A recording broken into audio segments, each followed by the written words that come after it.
Hi mga dearlings and coffee lovers, kagigising ko nga lang at kumabilang barangay ako para makita si Uncle Magbenny Ubuan. So natatnan ko siyang nagsaserve ng kanyang coffee beans para malaman kung ano ang reject at ano ang magandang uri ng kape.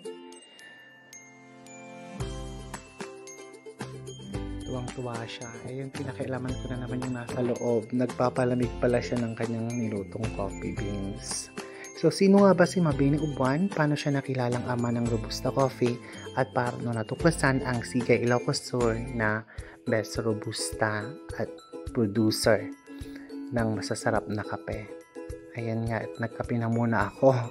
Bago tayo magsimula, ang Sigay ay isa sa producers ng kape na nakilala dahil dito, first place ang Uncle Magbenny noong 2021 at 2022 sa PCQC.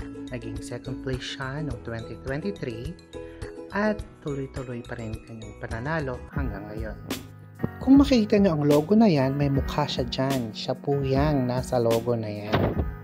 Eto na nga at pinasok na natin ang Coffee Processing Center ng Barangay San Elias kung saan dito nila luluto yung kanilang mga kape. Ito yung grinder nila. Diyan nila inigiling yung mga kapeng luto na galing dito sa machine na ito na lutuan nila ng coffee beans. So ayan, lumalabas na yung mga coffee beans na pinalamig nila, kaya umiikot yung nakikita nyo yan. Pinapalamig yung mainit na kaluluto lamang na kape na galing sa machine. Kung makikita nyo lumilibot-libot yung nasa loob, yan yung lutuan nila ng coffee beans, either dark roast, medium roast, o ano bang roast ang gusto mo dyan at titimpla sa machine na yan. Salamat sa DTI pa sa pagkakaroon nila ng ganyan. Syempre, coffee capital town tayo. So, dapat upgraded rin naman ang ating mga kagamitan. So, konting background muna tayo mga dearlings. What is PCQC? The Philippine Coffee Quality Competition is an annual competition. The main criteria is the quality of the green coffee beans.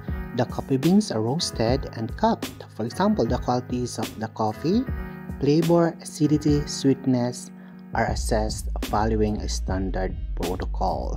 So this competition is open only to coffees of Philippine origin submitted by Philippine coffee farmers and producers. The best coffees are put on auction where interested buyers bid to get their favorite lots. At dito po nanalo si Uncle Magbenny na taga Sigay, Ilocos Sur. At kinakongratulate natin lahat ng mga nanalo sa PCQC. Noon hanggang ngayon, yung kape nila ang ginagamit nating base sa paggawa natin ng latte o cappuccino.